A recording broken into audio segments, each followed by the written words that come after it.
Hello and welcome to Acrylic. In this video, I'll show you how to apply texture paste onto your canvas to create a raised 3D effect, and then how to paint over it with acrylics to bring your artwork to life. I made this texture paste at home using simple, low-cost materials. It's super easy to make. I've added the link to the texture paste tutorial in the description of this video. Just click on it and check it out. Make sure to read the description of that video too. I've listed all the materials you'll need there. After I apply the paste on the canvas, I wait for it to dry. Then I start painting.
If you found this video helpful, we'd be happy if you could give it a like and share your thoughts in the comments.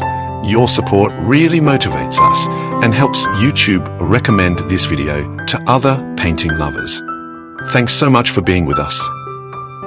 Be sure to subscribe to the channel and turn on notifications so you never miss any of our upcoming tutorials. If you want to learn more, check out this video I've put here for you. I'm sure you'll love it.